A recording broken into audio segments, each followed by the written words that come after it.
বন্ধুরা, আজকে তোমাদের সাথে আলোচনার বিষয়, তোমরা যারা রবীন্দ্রভারতী ইউনিভার্সিটি থেকে ডিস্টেন্স মোডে MA করছো রাষ্ট্রবিজ্ঞানের উপরে এবং ফার্স্ট সেমিস্টারের ছাত্রছাত্রী রয়েছে, তোমাদের 25-26 সেশনের সম্ভাব্য সাজেশান নিয়ে আলোচনা করব। আজকে তোমাদের যে পেপারটা আলোচনা করব সেটা হচ্ছে CC 1.2 contemporary liberalism and it critics. এর আগে CC 1.1 পেপারের সাজেশান আমি দিয়ে দিয়েছি, যারা এখনও পর্যন্ত দেখেনি ডিসক্রিপশানে আমি লিঙ্ক দিয়ে দেবো, দেখে নিন। প্রথম দেখো 5 মার্কসের সম্ভাব্য সাজেশান। দেখো 5 মার্কস, প্রথম তোমাদের কি করতে হবে, write a short note on original position. ঠিক আছে। পরবর্তী প্রশ্ন, what are the features of communitarianism. তারপর, what according to Robert Nozick is minimal state. পরবর্তী প্রশ্ন, what are the major characteristic of contemporary liberalism. What is personal autonomy. তারপর দেখো, what are speech acts. What do you mean by liberal feminism. Explain the characteristic of Marxist political thought.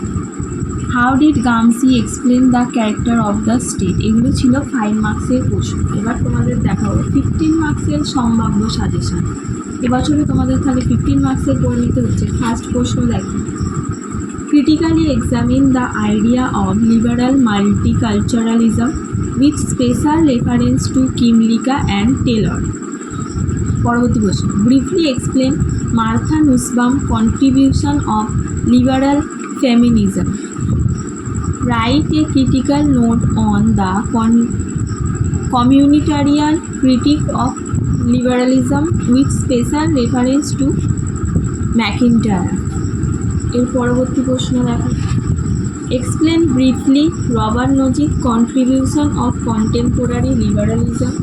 Discuss John Rawls theory of justice. Write Rawls thought on contemporary liberalism. আর last প্রশ্ন তোমাদের যেটা করতে হচ্ছে, discuss the philosophical context of feminist criticism from Nussbaum against the liberal view. আর তার পরবর্তী দেখো আর একটা প্রশ্ন তোমাদের করে নিতে হচ্ছে, what are the basic content of liberalism and it এভলভিং forms.